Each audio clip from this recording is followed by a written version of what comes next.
Danbe jabarani filɛbagaw cɛ muso denmisɛn makɔrɔ aw mana sɔrɔ fɛn fan fɛ wagati kɔnɔ an b'a fɔ assalamu alaikum warahmatulahi wabarakatuh walasa k'aw bɔ jamana kɔnɔ kow kalama walasa k'aw bɔ jamana maracogo kalama k'aw bɔ kibaruya tɛntɛnnenw kalama o de y'a to nin dɔgɔkun in na kokura an ye maa wele ka na maa min ale tɛ yira aw la nin kɛnɛ kan o y'an balimakɛ ye honorable Kasimu Musa Jara walima honorable Kasimu Musa Jara ale de bɛ an bolokɔrɔ bi n'i ko honorable Kasimu Musa Jara fɛn min CNT an ka wasaden nɔra bilasoba min bɛ yen nɔ o ma y'ale n'i ye tali kɛ CNT yɛrɛ fana kɔnɔ commission min bɛ yen nɔ n'a bɛ wele commission eau assainissement énergie commission eau énergie assainissement développement rural olu ka rapporteur ye honorable Kasimu Musa Jara faso jama ka kulu min bɛ yen n'a bɛ wele ko sentinelle la o président ye Kasimu Musa Jara ye honorable donc an n'ale bɛna baro kɛ bi walasa k'an bɔ jamana kɔnɔ ko kibaruya dɔ kalama kibaruya fɔlɔ min n'an bɛna baro k'o kan n'o y'an ka baro kun fɔlɔ ye o bɛ tali kɛ énergie ko la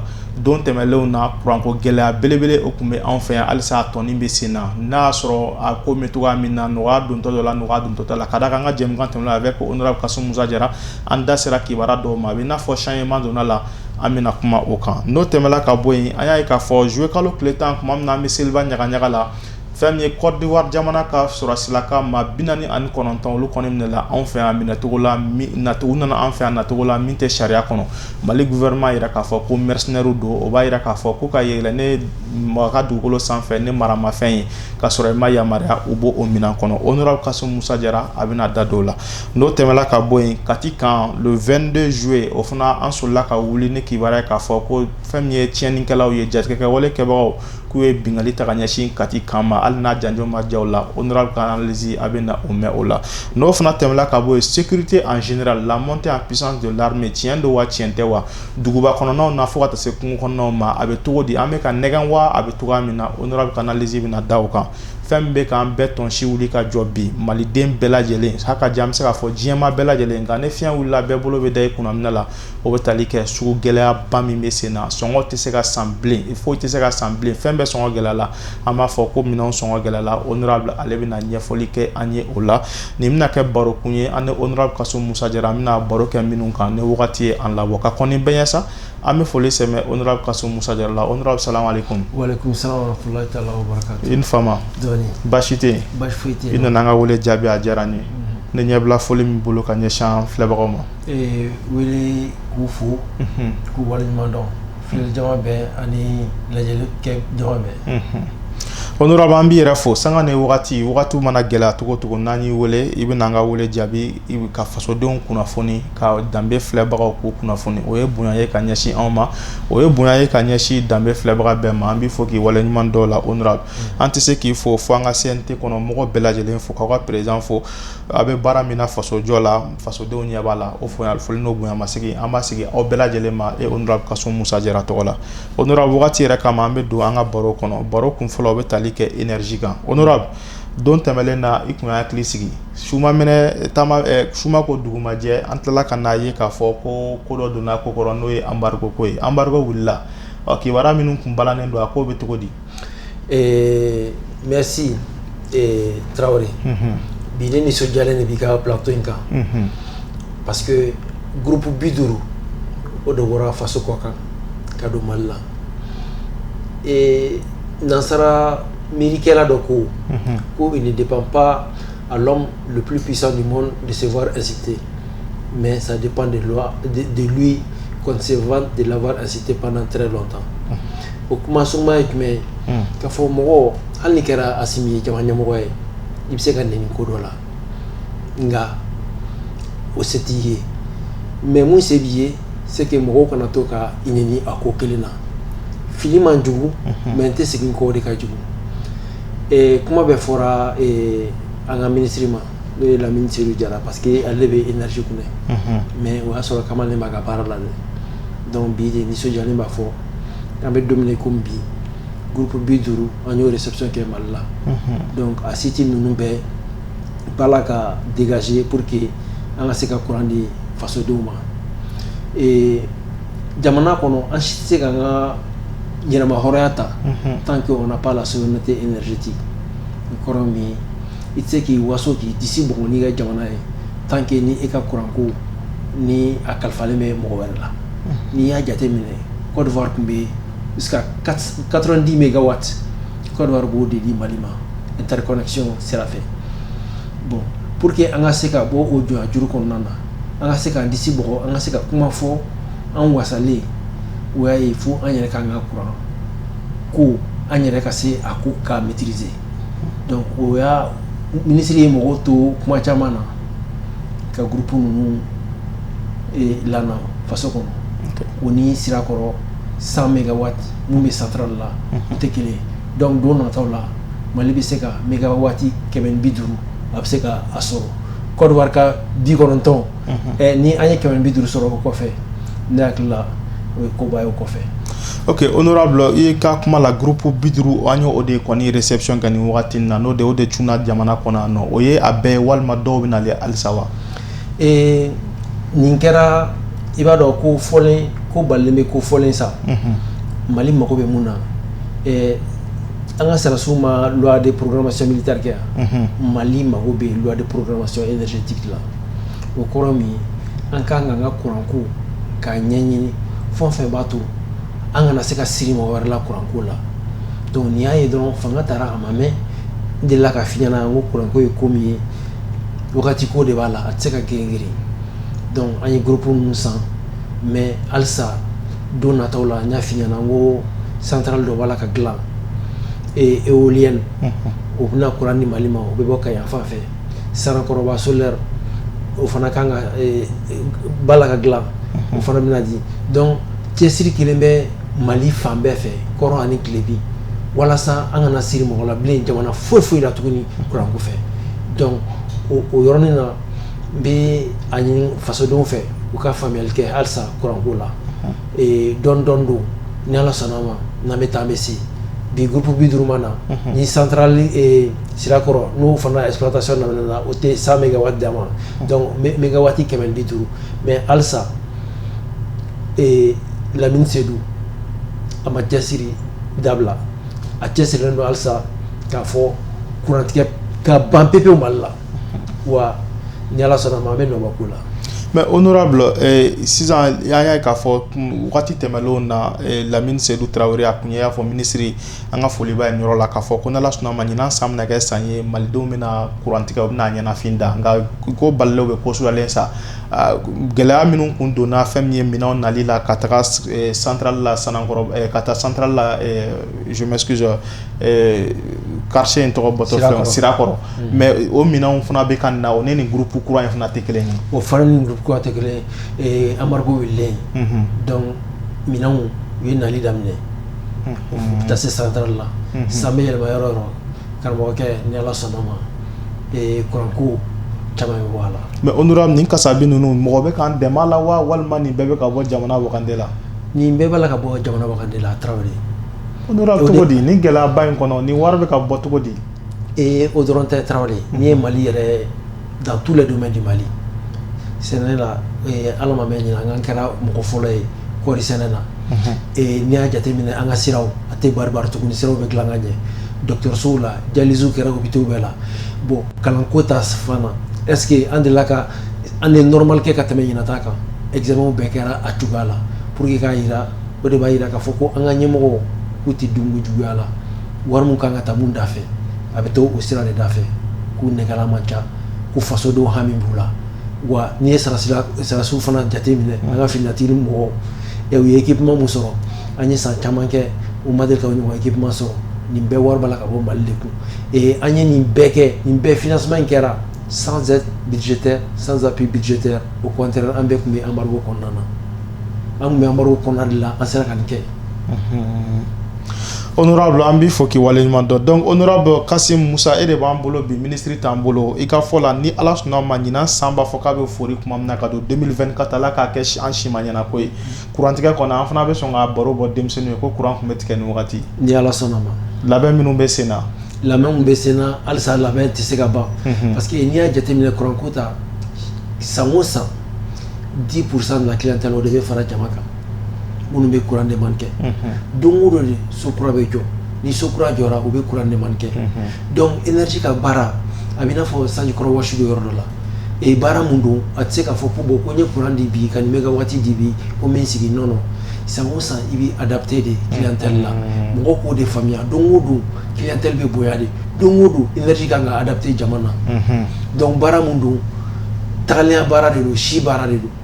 donc et énergie mo be tiesilendo akula wala sa anga lafia korabota fanfe honorable ambi foki wala nyumando o bato amena duanga borokun flana kono borokun sabana mena flana mena selege sabata alebe talike lakana ko kan lakana ko la honorable anya ka fo jouer kalo clétan aéroport la Bamako en fait en senu mado koni mnela ou be bolan dafa jamana de la précisément Côte d'Ivoire finti la kama binan anima kononton umnalen ko fa ira la ka fo ku nato manya mali gouvernement réclé fla ko fa le communiquer mna ira la ka fo ko mercenaire do kadaka kune marama fon sur langa jamana kono ka so buguna tike o dogolendo gouvernement a communiqué officiel là honorable ekelengo kani kibara me ibe kulunya ma mi sentinelle koroko ka janto ke faso la kibara ni katoko di honorable kibara aye ndegum ko sobe mercenaire serasi finatila mo bilan ni konton odena na anga jamana kono kasoro keu kanga temesira mu fe o ma teme ko sira fe ni ministre Nations Unies ka gafo de la les éléments nationaux de soutien NSE ou nano au konna de là au koro ka fo ni e ka mo be contingent fait il sait que ka mo wero blakana ni civil do il sait kana deme do fait ou des éléments de soutien kokoro do bagam donc amro là il sait ka chauffeur ou blakana il sait ka plombier ou blakana il sait ka peintre ou blakana il sait ka la kolashikala il sait ka blakana mais faut mané ka ko quelle famille ni ivoirien contingent be akaka ivoirien élément national de soutien de kana ni burkina contingent mais ministre mana akaka burkina élément nationaux de soutien de kana mais anye munye nduru na avion flag là marwa femme kelengono sera suira be kelengono unana kumna jonna korashi allemand kachedio munumbe SS on a employé donc alors que ni Nations Unies a gafé qu'on a ni mo ko ngana kamina allemand kokorma do ko kan ke allemand yerade donc comme son nom l'indique quoi éléments nationaux de soutien au fonata aknye roy c'est que sarasi mununa avec fulma ko force spéciale ni finiti mo kerenkeralewi uluti sarasi gansay et misalla malano al asimi nos forces spéciales où compte dépend chef d'état-major de l'armée de terre là ou dépend chef d'état-major général des armées là bon Côte d'Ivoire ta ou ka gelen katama hani malitaka parce que Côte d'Ivoire ta ou le dépend faux président là ou ka force spéciale c'est pour que ka finyana ka fo ko mo munana mo kerenkerano ndodo abe mo sira kumbo donc ambe sorasi hote quoi ambe sorasi fini de hote ambe sorasi hote justement et puis ou le te bo ko no kama ni force spéciale boto edro ibado ko gelen badi kuma be ka bokana kana société privée de la courage comme la garde nous baka tukomina katake jamana baraka abe mo bla mirira jamana et puis mo na le fana et serasia ko te jamanga gafe kono do ta gafe kono na peinture kumba kono do ta chauffeur do ta vendeuse donc au bede mo ko hakili washi unana kasoro allemand ko kuta kalama ministre mo ko ulu fana ta kalama ko niuka taranka seginane 8e rotation ko parce que ko e wuro blake ko bon anya nyunu fe no asoro rotation wuro blakera o kana no gafe fana masoro anga jamana nyamogo uya fo salgado nyana na ye ministre kuma la sebagai kay kuma fo aka segi ka fo ko nyana ko filier so ama seko ke aywa sira do nakoro aka sega segi aka jamana ka donc wotemena ko fe fo nyonya chamankera Togo era président oye médiateur malini Côte d'Ivoire te akola ka yira jamana de unya ka fo malini Côte d'Ivoire ante sega bla nyona ande nyongo gese ande nyongo fale ni nasara ka cɛbɔli yɛrɛ kun tɛ n'i y'an dɛfɛ jamana fɛn o fɛn ta n'i y'a ta Côte d'Ivoire fo Bouaké a b'i n'a fɔ i bɛ Mali la n'i ye Burkina ta fo Bobo Dioulasso i n'a fɔ i bɛ Mali la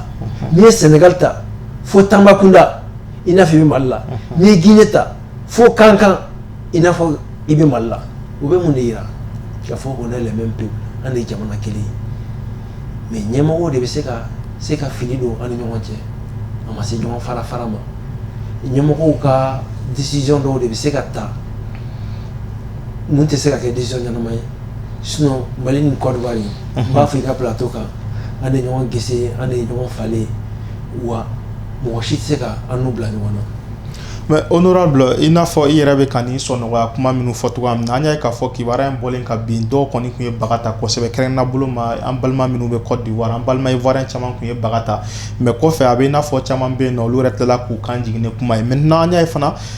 discussion walima négociation walima sɔnɔgɔya nali sira fɛ o kɔni Mali ye o laɲini o y'a to an y'o ko kalifa fɛn min ye Togo jamana yɛrɛ la Togo jamana bɛ o baara la bi mais kibaruya kun fɔlɔ minnu sera an ma diɲɛ kibaruya cari sira wɛrɛw fɛ a bɛ i n'a fɔ bɛnkan ma sɔrɔ kibaruya nasira fɔlɔ la honorable kan ka mɔgɔ siran ne ka da kan an yɛrɛ ŋunuŋunu kan dɔ mais comme an da bɔla kuran ko kuma la sisan ko Côte b'a la k'u ka yɛrɛma hɔrɔnya ko n'olu sigila sen kan k'u bɛ sɔn ka kuran tigɛ Mali la n'a ko ma ɲɛnabɔ. Tiɲɛna caman kun ye baga ta parce que u kuma a ko kuma faamuya mais kabini faamuyali kɛra ni wagatiw la i tɛ mɔgɔ ye tuguni mun bɛ kuma kɛ parce que ne ye lamaloyali koba de mɔgɔ si de ma se ka Côte d'Ivoire ɲɛmɔgɔw ka nin décision sugu faamuya k'a fɔ k'i bɛ sarasi bɔ sarasi gansan tɛ force spéciale ka taa jamana wɛrɛ la ka taa société garder société mun société privée don i yɛrɛ ka société tɛ wali société don u m'aw bɔ ka tila k'u nana ni gafe mun ye passeport kɔnɔna na n'u ka baara yɛrɛ t'a kan donc o bɛ lamaloyali ko b'a bɔ et c'est vrai que Togo président a bɛ fɔɲɔgɔnya la Mali ni Côte d'Ivoire cɛ Mali ma dɔwɛrɛ ɲini a ko la an ye fɛn saba dɔrɔn de ɲini fɔlɔ ko ivoirien ka bɔ a ɲɛmɔgɔw k'a fɔ ko tiɲɛ na an ye kuma fɔ an de filila o ye fɔlɔ ye filanan u k'a yira Mali la k'olu tɛ se ka foyi kɛ mun bɛ Mali jamana dafɛli k'u bɛ Mali bonya k'u bɛ Mali tɔbɔtɔ ko u tɛna ko kɛ ko mun bɛ dankari kɛ Mali ka nafasɔrɔ sira la sabanan ne ye condition laban ye u ka Mali ka yɛrɛma hɔrɔnya u k'o de ko nin an y'o saba dɔrɔn de ɲini u fɛ bon kuma cɛra o kan u wulila ka taa o si ma kɛ mais an kan ka ɲɔgɔn sɔrɔ tuguni kuma ɲɔgɔnya la pour que fɔ ka bɛn ka se ka sɔrɔ an ni ɲɔgɔn cɛ. Honorable ne an ye jateminɛ kɛ ko la jɔyɔrɔ min b'i bolo i ye CNT kɔnɔ maa ye o b'a jira k'a fɔ faso ko caman bɛ yen i bɛ dɔ dɔn a dugulen ko la n'o bɔra yen fana kulu min bɛ yen n'o ye Sentinelle ye ka jamana lakana n'o ye faso jama ka kulu ye i ye o maa ɲɛmaa ye Malien caman de sigilen don Côte d'Ivoire jamana kan jateminɛw y'a jira k'a fɔ Malien minnu bɛ Mali kɔfɛ n'an b'a fɔ ko diaspora Côte d'Ivoire de ka ca la ka tɛmɛ a bɛɛ lajɛlen kan Ala k'an kisi k'a n'a cɛ janya n'a fɔra ko nin ko in samala ka se hakɛ dɔ ma a tɛ sɔn ka kɛ gɛlɛya ka ɲɛsin an yɛrɛ ma kɔfɛ wa. Sabali ko tɛ bɛɛ k'i jɔyɔrɔ dɔn bɛɛ ka ɲɔgɔn bonya bɛɛ ka ɲɔgɔn danbe dɔn bɛɛ ka ɲɔgɔn ka yɛrɛma hɔrɔnya dɔn n y'o de f'i ɲɛna kuma daminɛ na an ni ivoirien an tɛ se ka se ɲɔgɔn ma parce que bɛɛ somɔgɔ bɛ sigilen bɛ Côte d'Ivoire wa malien ka ca Côte d'Ivoire ivoirien fana ka ca Mali la yan nɔ o de la n y'a f'i ɲɛna n ko i y'a ta yan fo Bouaké i t'a dɔn k'i bɔra Mali kɔnɔna na exactement parce que bamanankan kelen de bɛ fɔ yen nɔ an ka tabiyaw a bɛɛ de kelen an ka coutume u bɛɛ de kelen donc ne yɛrɛ u bɛ du dɔ yɛrɛ du fankelen bɛ yan nɔ a sigilen bɛ Côte d'Ivoire la même chose kɔrɔnin dɔgɔ donc an tɛ se ka se ɲɔgɔn ma ko mun kɛra nin ye ɲɛmɔgɔw ka ko de ye nin tɛ an peuple ko de donc ɲɛmɔgɔw b'u nin ko in kɔni an b'a a ko dan sira la a ko bɛ ban ni Ala sɔnna ma donc nin tɛ se ka kɛ gɛrɛntɛ an ni ivoirien cɛ cogo si de la mais ɲɛna an bɛ tiɲɛ fɔ ɲɔgɔn ɲɛna tiɲɛ fɔ teliya tɛ teliya sa. Ok, honorable an ye faamuyali sɔrɔ la o b'a to an bɛna don an ka ni babu o seleke filanan na n'o ye ni an ka barokun filanan ale seleke filanan min bɛ tali kɛ Kati kan attaque la honorable Kassim Moussa ni ko kati kan i b'a ye k'a fɔ Mali lakana jɔyɔrɔ ko la kan belebeleba don le 22 juillet an tilala ka n'a ye k'a fɔ ko jatigɛkɛ wale kɛbagaw banbacikɛ wale tigilamɔgɔw olu kɔni ye bingali ta ka ɲɛsin kati kan ma a jatigɛ o bɔnna ne a siranya ye honorable e sentinelle o ɲɛmaa ye n'i ye sentinelle fɔ i b'a fɔ fasojama ka kulu min bɛ yen nɔ k'i janto jamana la i kɛlen ka nin kibaruya in ma i kɛ cogo di Traoré kati kan dɔrɔn tɛ an y'a ye k'a fɔ binganni kɛra Sokolokaw bɛ yen Kati bɛ yen Bonikaw bɛ yen nɔ Hɔnborikaw bɛ yen nɔ Kolokanikaw fana bɛ yen nɔ même Segu sira poste u bɛ mun de yira an na sisan k'a fɔ terroriste ninnu u dɛsɛra parce que ni dɛsɛra o de b'i bila kɛwale dɔw la donc u fanga laban wala k'a bɛɛ de kɛ kɛlɛ in kɔnɔna na u bɛ dɛsɛ de ko fɔ mun bɛ dɛsɛ ko fɔ tuguni n'i taara camion dɔw ka taa table la civil don maramafɛn tɛ mɔgɔw bolo n'i taara attaquer civil la ka sarasi to yen o kɔrɔ k'i dɛsɛra de ninnu bɛ sɛrɛgɛ de la o n'i ye bagan faga i b'a to yen a ka sɛrɛgɛ donc u ka fanga laban wala k'o de bila fan bɛɛ fɛ mais ils ont dit répondant jaabi b'u ɲɛ an ka sarasiw k'u fo yan k'u waleɲuman dɔn fanga mun binna Traoré ni mɔgɔw kun kan ka hɛrɛba sɔrɔ a la o y'an ka sarasiw de ye parce que an ka jamanakuntigi kɔrɔ a ye ŋaniya ta dɛ a ye ŋaniya ɲuman ta ka sarasiw sɛgɛrɛ dɛ loi de programmation militaire hali ni a wari bɛɛ ma taa a da fɛ a bɛɛ ma taa a da fɛ n'a kun taara a da fɛ an ka sarasiw kun tɛ sɛgɛn mais ɲɛmɔgɔ kura minnu nana u ye sarasiw u ye a daminɛ mun na fɔlɔ n'an ka cɛw bɛ kɛlɛkɛyɔrɔ la n'u kun bɛ 100 de sɔrɔ Traoré u bɛ 100 u ka wari kɛra 250 ye prime n'a bɛ f'o ma ko prime aya u nalen ça a été relevé de 50% o k'i cɛ ka bɔ yen nɔ ni sarasi bɛ dɔ farala bɛɛ sara kan wa ni sarasi mun ta ɲana kɛlɛ la jamana b'a janto i den na fo a ka balikuya a ka kalama kɛ olu de bɛ wele les pupilles de la nation o k'i cɛ ka bɔ yen nɔ kɛlɛkɛminɛnw o caman de sara an bɔra a caman kalama o fana k'i cɛ ka bɔ yen nɔ ɲɛmɔgɔ minnu b'an kunɛ u jantolen don u ka sebɔdonw la u b'u lamɛn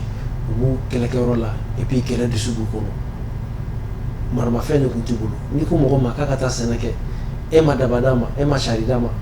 a ka gɛlɛn sisan bi kɔni alhamdulillah an bɛ se k'a fɔ sira o sira kan sɔrɔ sira maramafɛn sira an ka sarasiw u labɛnnen don dugu mana bɔ kɔrɔ a mana bɔ tilebin a mana bɔ bani a mana bɔ baba an bɛ se k'a kunbɛn on a tout le temps de répondre. Ok, honorable n'i ye ka kuma ninnu lamɛn a bɛ an jigi sigi a bɛ i n'a fɔ chef d'état major bɛ an ɲɛkɔrɔ yan ka kuma ale fana ka kumaw kɔfɛ an ye minnu mɛn fo ka taa se ministre ma min ɲɛsinnen pas ministre chef d'état major je m'excuse général Jara mais honorable e ko ko jugu bɛ sɛrɛgɛ la k'u bɛ k'u ka fanga laban de kɛ honorable nin fanga laban in bɛ k'an jatigɛ dɛ ne ye yɔrɔ minnu yɛrɛ fɔ ka tugu ɲɔgɔn na Kolokani Segu sira poste ka taa se Sogolo o n'a ɲɔgɔnna caman an ka sɔrɔdasiw kɔni bɛ k'u jɔ jɔyɔrɔ la mais honorable min y'an tɔɔrɔ n'a bɛɛ ye o kati kan ye hali n'a sɔrɔ u ka laɲini ma sabati est ce que u kun kan ka se kati kan kɔnɔ u bɛ objectif min ɲini na ka se ka dimi don an na mɔgɔ tɛ nin na kɔni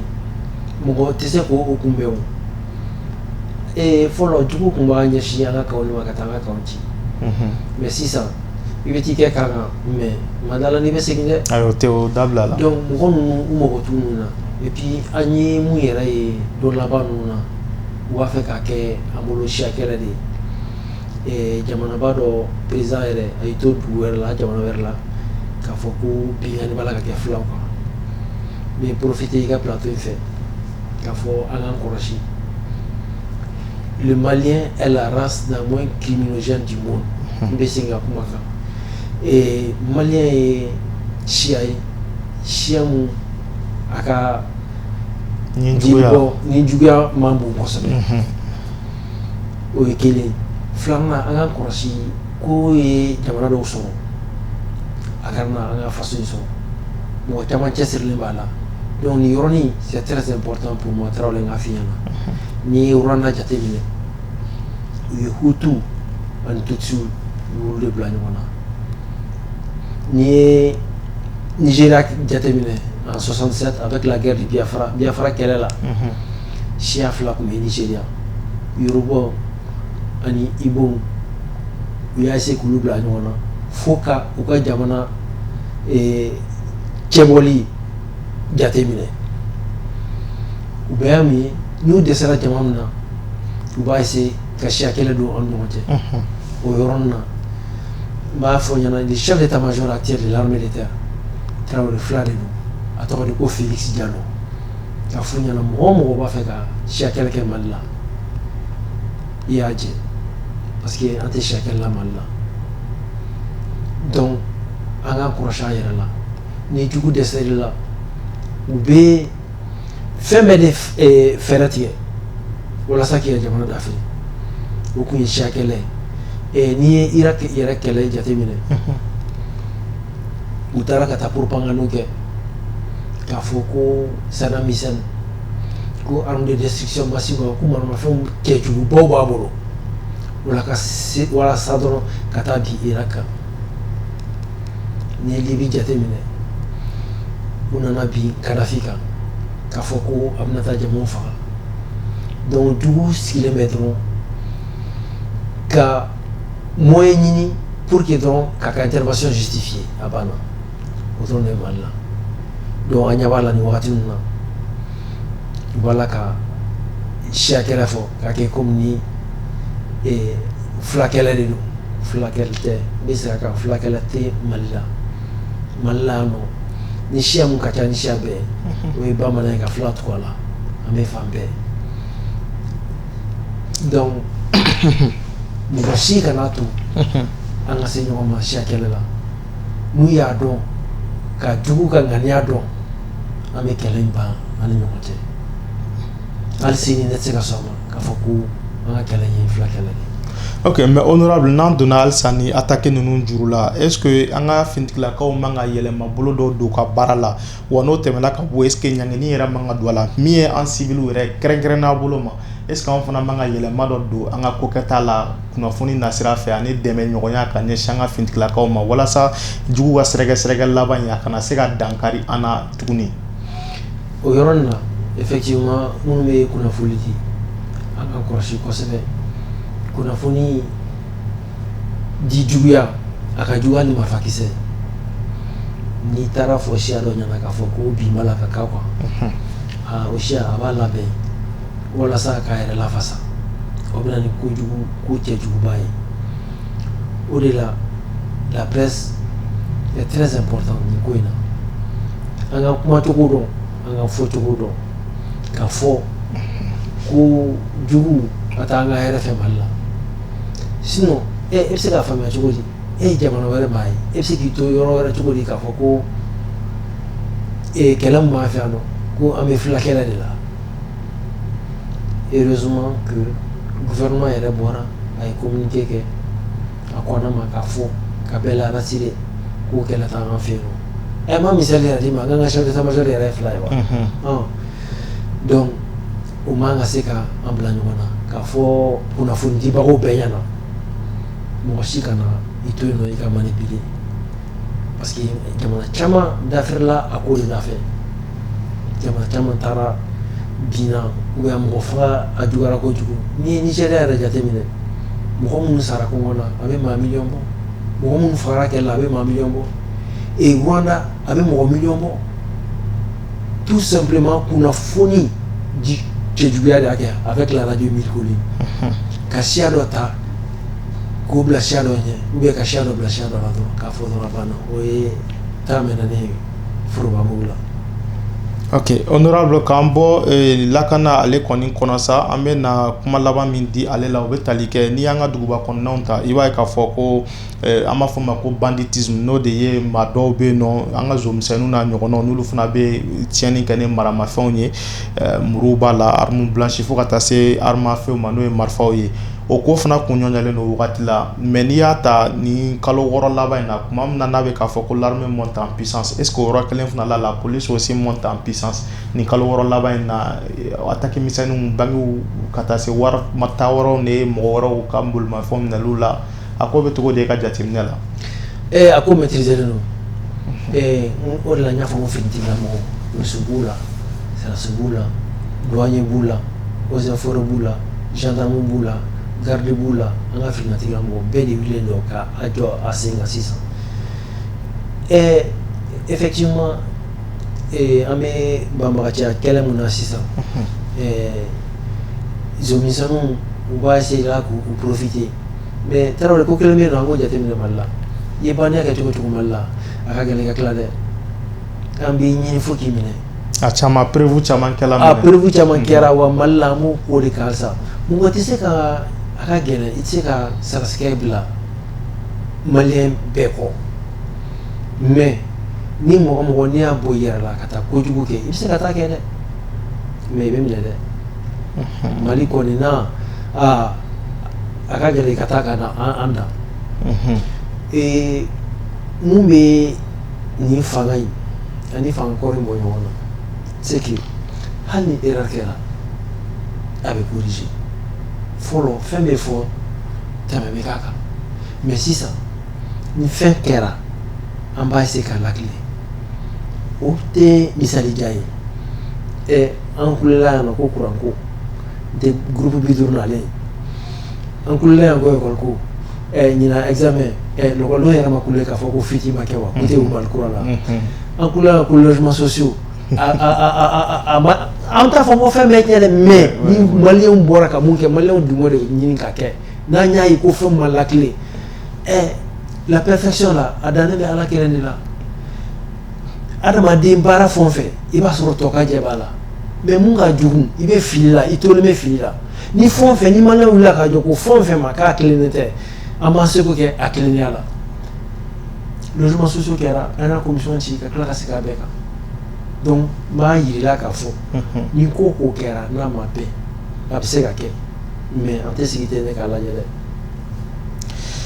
Honorable an b'i fo k'i waleɲuman dɔn hali n'a sɔrɔ an kun kalanko kun t'an ka bi babu kɔnɔna na nka i da sera a ma an y'a ye k'a fɔ ko kalan yɛrɛ kɔni bilatɔla ɲɔgɔn dɔn wa kuma caya la kosɛbɛ Honorable ni Ala sɔnna a ma ni an y'i wele siɲɛ wɛrɛ an bɛna an da don o kow fana la ka baro kɛ o kan inshallah ka d'a kan i bɛ kulu min kunna n'o ye Sentinelle ye ale bɛ i ɲɛsin jamana ka bɔ nɔgɔ la ko bɛɛ ma kalan jɔyɔrɔ ka bon a la kosɛbɛ ka taa se lakana ni a tɔw ma Honorable kuma bɛna se kuma kolomayɔrɔ dɔ ma dɛ min bɛ tali kɛ sugu sɔngɔko la n'i ye jateminɛ kɛ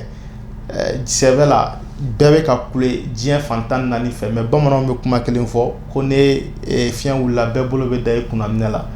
Honorable n'i ko fɛn bɛ ka maliyɛn tɔɔrɔ bi o sugu kɔnɔ sɔngɔko ye sɔngɔ bɛɛ yɛlɛnnen don sugu kɔnɔ ka yan'an ka kuma d'i ma an bɛ foli ni waleɲuman dɔn segin an lamɛnbaga n'an filɛbaga bɛɛ lajɛlen ma k'a fɔ a ye k'aw ka jɛmukan de don dɔgɔkun mɔgɔ welelen min bɛ se k'aw ye dɔgɔkun nin wagati in na bi maa min b'an bolo o de ye Honorable Kasum Musa Jara ye i n'a fɔ ale tɛ maa ye min bɛ yira aw la nin kɛnɛ in kan bilen ka d'a kan a y'an ka wele caman jaabi ka na kunnafoni sanumanw sɛgɛsɛgɛlenw tɛntɛnnenw ka na u da an tigɛ Honorable Kasum Musa Jara ale ye CNT kɔnɔ maa ye n'i ko CNT wasaden nɔrabilasoba o de ko don o kɔnɔna na rapporteur de commission min bɛ wele o énergie assainissement développement rural kolo min fana bɛ n'a bɛ wele ko Sentinelle la Sentinelle n'ale association ye min bɛ jɔ maliden bɛɛ lajɛlen ye min jɔlen don walasa ka Mali la kɔlɔsi lahala bɛɛ la ka Mali ka ɲɛtaga ɲini o président ye Honorable Kasum Musa Jara ye bi baroko minnu b'an bolo an selen filɛ an ka baroko min ma n'o ye barokun laban ye o yɛrɛ fana kolo ka girin kosɛbɛ Honorable Kasum Musa Jara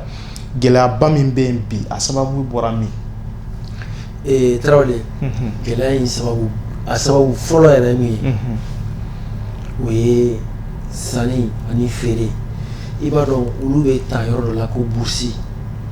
échanges commerciaux olu ye bourse régulier olu de b'a fɔ sisan ko euro a bɛ falen nin da la dollar bɛ feere nin da la gɛlɛya fɔlɔ bɛ bɔ yen de au moment où je vous parle bi $1 égale à 644 francs CFA. Au kɔrɔ min ye ko dollar kelen a bɛ falen bi CFA la 100 ani sisan kɛlɛ ni 28 ani tamanani dɔɔni ba juma 29 na kosɛbɛ et alors que yani Ukraine kɛlɛ ka wuli dollar tun bɛ fo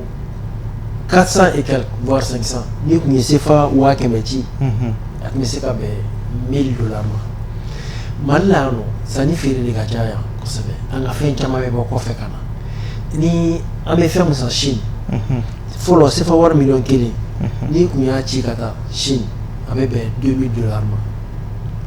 ka hali te dɔrɔn san ka na ni kun b'a fɛ ka te $2000 la san i bɛ miliyɔn 1 dɔrɔn ci dɔrɔn mais sisan o t'a ɲɛ n'i b'a fɛ ka $2000 sɔrɔ sisan i bɛ miliyɔn 1 ni 100,000 n'a kun kan fɛn i b'o de bila ka taa pour que a ka se ka se $2000 ma o tɛ mɔgɔ si nɔ ye o ye bourse nɔ de parce que an ka wari tɛmɛnen bɛ mun na o ye euro de donc euro yɛrɛ il y a juste 2 semaines ani dollar yɛrɛ échange kɛra kelen bɛɛ kɛra 650 francs 650 francs alors que min bɛ anw arranger o de ye euro ka kɛ dollar sanfɛ diɲɛ sugu bɛ tali diɲɛ sugu bɛ ɲɛnabɔ ni dollar de dollar kana yɛlɛ o de b'anw arranger a banna dollar ka bin fo 100 na o de b'a arranger o ye gɛlɛya fɔlɔfɔlɔba yɛrɛ ye an si seko t'o la hali président Assimi gouvernement o an si seko t'o la i bɛ se ka fɛn mun san i bɛ 100,000 bɔ ka fɛn mun san sisan a kɛra fo 100,000 ni 60,000 100,000 ni 80 parce que dollar ko a yɛlɛna donc an si seko t'o la fɛn o fɛn na bɛ bɔ kɔfɛ filanan ye mun ye ni taji sɔngɔ yɛlɛna fɛn bɛɛ de bɛ yɛlɛ a nɔfɛ hali n'i bɛ taa charbon ta bila i kɔrɔ yan nɔ mobilitigi i bɛ charbon ta o de la ni a bɛ gasoil litiri 20 de k'a kun n'o o litiri 20 bɛɛ bɛn 2,500 ma ni a yɛlɛna fo 3,000 la a bɛna f'i ɲɛna ko karisa fɔlɔ mun b'i ka minɛnw ta parce que gasoil kun da ka nɔgɔ fɔlɔ mun b'a ta 2,500 mais sisan n'i ma 3,000 di n tɛ se ka taa ka na e fana b'o sɔngɔ yɛlɛ i ka charbon kan charbon bɛ se Bamakɔ yan nɔ dɔ bɛ yɛlɛ a kan dɔw b'a fɔ ko produit dɔw bɛ produit an fɛ yan nɔ ko fɛn dɔw bɛ sɔrɔ an fɛ yan nɔ k'olu yɛrɛ da yan donc o kɔrɔ ye dɔrɔn ni taji n'a yɛlɛna a sɔngɔ bɛ répercuter a nɔ bɛ a bɛɛ la quoi. mais honorable c'est vrai mɔgɔw bɛ damakasi kan o de y'an tɔɔrɔ sinon kɔfɛla in a bɛ i n'a fɔ o kunna ma dɔɔni mais an ta minnu bɛ produit an fɛ yan a yɛlɛna de façon anarchique honorable i maîtrise foyi t'a la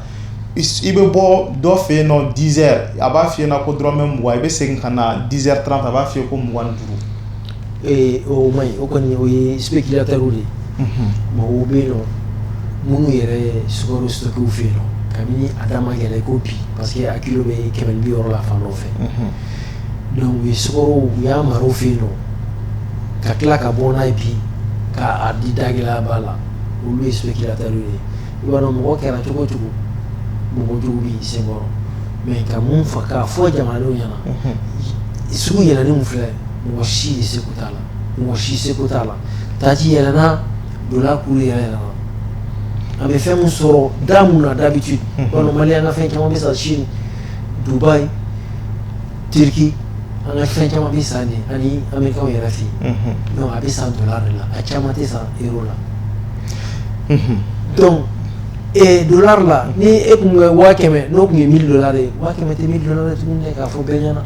wagati dɔ yɛrɛ kɛra yɛrɛ 100,000 kun ka ca ni $1,000 ye k'a dollar k'a cours to 400 et quelques la mais sisan pour que i ka $1,000 sɔrɔ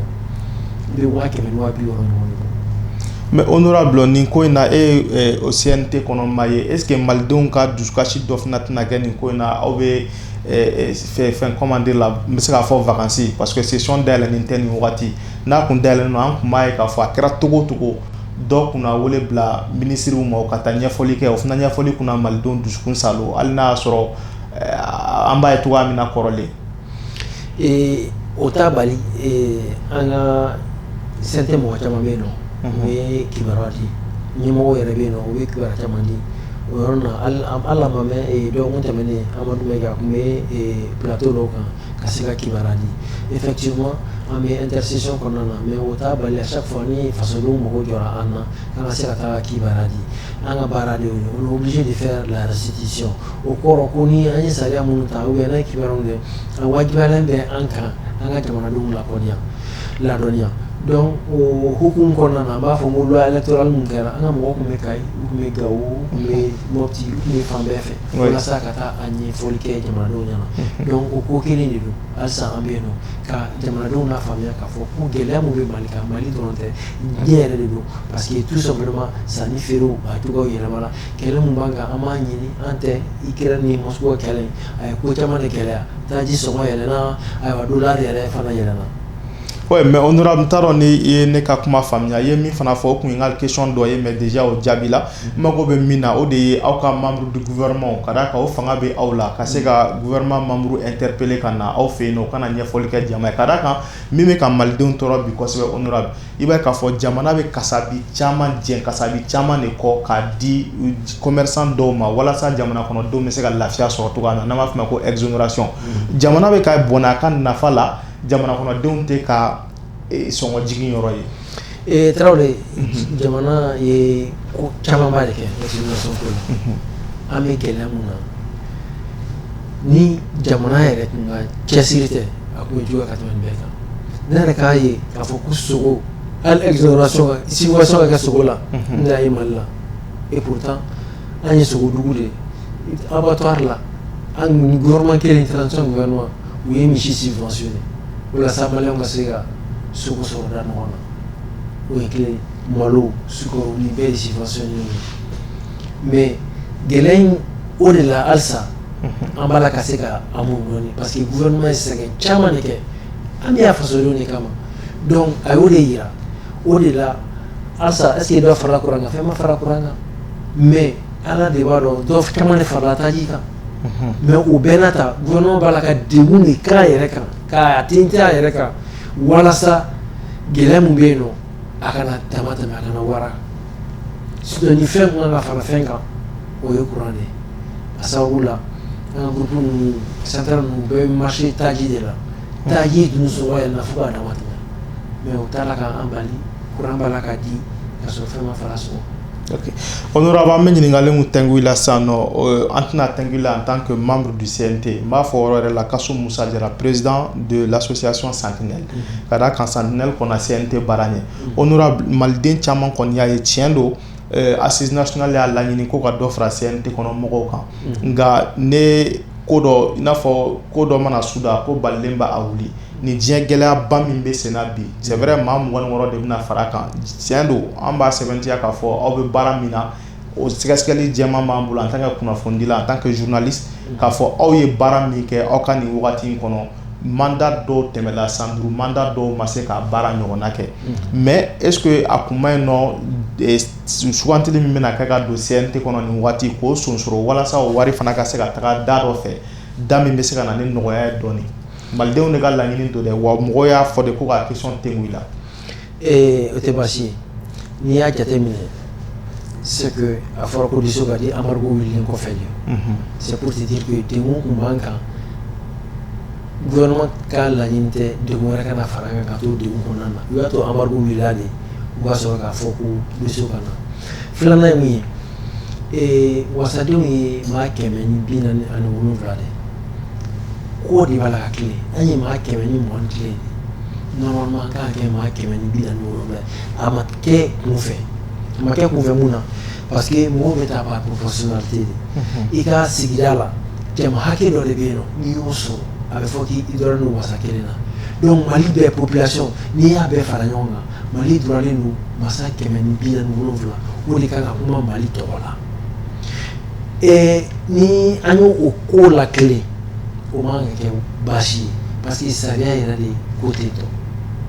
Mais nin waati kɛrɛnkɛrɛnnen na honorable en même temps an bɛ camancɛ fanga de la d'autant plus que aw minnu bɛ yen nɔ aw ye prévu yira k'a fɔ ko jama ko tɛ mais c'est pas la quantité mais c'est la qualité parce que aw ye baara min kɛ aw bɛ se k'a fɔ 2020 aw donnen ka se nin waati ma prévu bɛɛ bɛ anw bolo en tant que journaliste c'est pas parce que j'ai un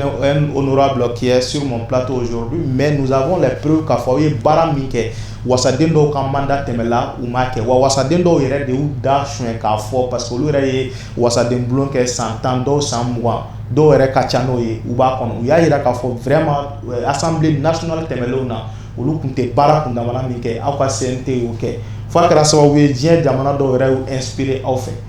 donc laɲini ye o de ye quoi, d'autant plus qu'aw ye prévu yira. Est ce que hali n'a bɛ kɛ a man ka sonsoro walasa sɔngɔjigiw laɲini gɛlɛya minnu bɛ mɔgɔw kan dɔ ka b'o la kɔfɛ ka sɔrɔ ka tɛmɛ n'a baara ye hali n'a bɛ kɛ kɔfɛ. Tarawele ye mun f'i ɲɛna n ka kuma dɔ la sisan n y'a f'i ɲɛna ko fili man jugu mais tɛ segin kɔ de ka jugu. C'est vrai que an ye mɔgɔ 21 an kun man ka da o la ɲɛ yɛrɛ la sariya de ko wasaden mun kan ka kuma Mali tɔgɔ la u ka kɛ maa 147 ye. Donc n'i bɛ jamana mara ka gɛlɛn n'i b'a kɛ i b'i jilaja i ka sariya k'i bolo fɛn ye. N y'a f'i ɲɛna k'a fɔ ko an bɛ transition mun na sisan c'est vrai que ko bɛɛ tilenen tɛ mais ni an ye ko mun kɔlɔnnen ye n'an ladira k'a fɔ ko k'a tilen an tɛ ban o fɔli ma. Wasaden minnu tun bɛ yen nɔ yanni an ka na u tun ye maa 140 de ye maa 147 oui. Donc c'est juste un devoir de retour à la légalité par rapport au nombre des parlementaires. O dɔrɔn de don a kan ka segin ka maa 147 k'o kɛ. Gouvernement na an kun y'a kɛ gouvernement kun man ka tɛmɛ maa 25 kan mais n'i y'a jateminɛ gouvernement ɲɛmɔgɔ ale de b'a ka objectif fɔ k'a fɔ président transition ɲɛna ne b'a fɛ ka nin baara kɛ ne b'a fɛ ka nin baara kɛ ne b'a fɛ ka nin baara kɛ mais 25 a tɛ ne bɔ ka n ka objectif atteindre. N'o taara f'e ɲɛna n'i y'i ɲɛ to a kan n'a ma ka objectif atteindre don min na a b'a fɔ ko président ne kɔni y'a f'i ɲɛna ko mɔgɔ 25 tɛ n bɔ dɛ. O de y'a kɛ hali gouvernement yɔrɔ la limitation man ka kɛ yen nɔ. Chef du gouvernement de bɛ na k'a ka PAG programme d'action gouvernementale k'a f'i ɲɛna e fana b'a ni wasadenw sɔnna ma k'a voter ka sira d'a ma ale de b'a lajɛ mɔgɔ bɛ n ye programme présenté aw la mɔgɔ hakɛ joli de bɛ n bɔ walasa n ka se ka n ka baara kɛ. O de la mɔgɔ man ka gouvernement yɛrɛ limiter. Bon wasadenw na comme je l'ai dit c'est vrai an bɛ gɛlɛya kɔnɔna na mais n'i ye Mali ta k'a lajɛ maa 20 kɔ maa 147 u man ka caya parce que sariya yɛrɛ n'o ye.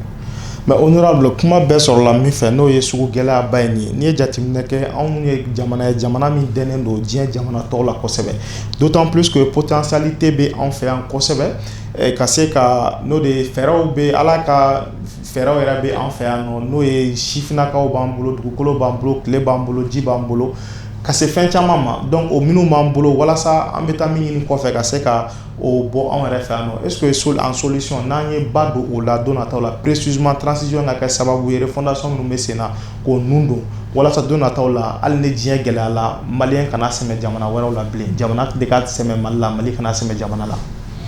O de baara daminɛna a daminɛna à tous les niveaux an denw n'an dɔgɔninw kalanko ta filɛ n'i y'a daminɛ o la caman k'u la ɲina sujet ko la mais fo niveau de ka k'i la fo dɔnniya hakɛ de ka k'i la. Wagatiw tɛmɛna nɔ an ka kalanko ma nɔgɔn dɛ an b'a la ka segin olu kow de ma. I b'a dɔn n ye misali ta k'a f'i ɲɛna ko an kɛra premier ye kɔɔri sɛnɛ na o tɛ ko kura ye an fɛ yan nɔ mais a ka kan an ka dɔ fara kan halisa. Donc à tous les niveaux Mali la Mali an ka armée ka puissance ko wagati tɛmɛna caman tun bɛ tɛmɛ an kan ka tɛmɛ mais bi min na n'i nana i bɛ cɛw jɔlen sɔrɔ ɲɛ. Donc à tous les niveaux refondation b'a la ka kɛ secteur foyi tɛ Mali la k'a fɔ ko révolution taara ka k'a la an b'a la ka k'an yɛrɛ ye an b'a la ka baara kɛ an yɛrɛ ye an b'a la ka an yɛrɛ cogoya dɔn an b'a la ka an danbe lakana k'an danbe lafasa diɲɛ fan bɛɛ fɛ. Sisan n'i yɛrɛ ko k'i ye maliyɛn yɛrɛ ye i wasalenba de b'a fɔ jamana kɔ kan wa jamana wɛrɛ mɔgɔw u b'i bonya parce que u b'a dɔn k'a fɔ an tɛ sera mɔgɔ ma an b'a la ka baara k'an yɛrɛ de ni mɔgɔ ta ma sa ma maliyɛn ta tɛ se mɔgɔ si ma an ko k'an yɛrɛ de o wagati o tile de sera bi. Ok, honorable Musa, honorable Kasum Musa, an b'i fo k'i waleɲuman dɔn wagati yɛrɛ fana tɔ man ca bilen barokun minnu kun b'an bolo kɔrɔ Dieu merci o barokun fana bɛɛ lajɛlen sera ka fori n'a sɔrɔ ɲininkali ma se fɛn dɔ ma n'i bɛ hakili jigin k'o la n'i bɛ se ka o jaabi an ye yanni wagati ka koron. ngali mumbeno sa kia fosi sa ko arema de beno c'est vrai que ne samnel nyamai mais arema e jekul kura de sisa alliance pour la refondation du Mali et association mudona comme ça association qui fait tourner en fait jelenu satnel fana tourner be arema on de la ça que jekul kini et ote jekul to balde et on to mo be no ko rema be no mais abina fo ni jege bora e flani senga jogono kana lasnaga jogono flani ba o de be nan mo donc auquel no malla si ça ambe de bala ka fala nonga ka kulu kile wala saka faso ina fasa ka fo faso do nyana ko faso fo itangulu maliko donc ama wasado ala shu anikile dalitala et a hamibe ando sur tous les plans Traoré, Barabala Kake, Européen, secteur B dans tous les secteurs, Barabala Kake Aérola. Ok, honorable Ambi Foki Walenuma, Kumakan Labona, Wati Konisra Kabana, Kumakunjane, Kumami, and Jamana Touch, Inshallah. Et Kabefu, Kabe Walimano, et Gafo Fasoduniano, Ko Gelambi Malika, BCC Aeronica, à ses côtés. Et il y a quelque chose qui a fait femme d'effet. Mais il y a la folie, il y a son. Il y a armadé beso. Mais moi quand ici il y a donc on a ça il y a mais avec nous mais amour bara de là. Nous il y a fort ou courant ko il y a oui il y a fort oui c'est il y a oui mais en bala ka bara ken bela. Ka fo ni bi ka gelado ni ba borodo. Il se ka kumbe ni ame fami era gela fa fo bu gela c'est que amo ikarni anga jamana mo bala ku chesi anga sena do bala ka moni do bala ka baga do bala ka kala do bala ka anga sira do bala donc dans tous les secteurs on milieu do kanjo voilà ça gela bangabi mais kasini nyesi. Ok, honorable Kassim Moussa, ambi foka iwale nyumando ika nalila kana an kunafoni ka an kuna sirilen bɔ an minnu asiki k'an filɛ foli ni wale ɲumandɔn belebele o ye aw fana ta ye sanga a n'a ka waati bɛɛ lajɛlen ka d'a kan ni aw tɛ yen nɔ anw yɛrɛ tɛ yen maa min tun b'an bolo bi ale tɛ maa ye min bɛ présenté an ka nin kɛnɛ kan o y'an balimakɛ honorable Kassim Moussa Jara sanga ni waati an mago mana s'a ma a bɛ na ka na kunnafoni sanu ma ka n'o di an ma honorable Kassim Moussa Jara ale ye CNT kɔnɔ maa ye rapporteur de commission eau énergie assainissement développement rural la n'o tɛmɛla ka bɔ yen kulu min bɛ wele ko Sentinelle o ɲɛmaa ye Kassim Moussa Jara ye a y'a yira k'a fɔ kuma laban na k'a fɔ o farala ɲɔgɔn kan kulu wɛrɛ sigi halisa faso ka se ka ale dɛmɛ ka se ka faso ka wuli ka jɔ ŋunafɛnw ka se k'o dɛmɛ n'o bɛ wele ko AREMA n'o tɛmɛla ka bɔ yen sa an ka baro kɛ fɛn caman kan bi i n'a fɔ aw yɛrɛ ye cogoya min na k'a daminɛ énergie ko la ka na se fɛn min ye Ivoirien soldat 49 minɛ la an fɛ yan nɔ le 10 juillet aéroport la ne u bɛ wele bi ko mercenaires o k'o bɛ sira min kan ka ti kan attaquer ka se sécurité ma en général sugu gɛlɛyaba min bɛ sen na barokun bolila ninnu kan foli ni wale ɲuman don an b'a kurakura ka ɲɛsin aw bɛɛ lajɛlen ma ka kan bɛɛ da o ye an b'a fɔ Ala ka diɲɛ don wɛrɛ yira an na an ka se ka na kibaruya jɛlen wɛrɛw tɛntɛn k'o di aw ma an b'a fɔ assalamu alaikum wa rahmatulahi wa barakatuh.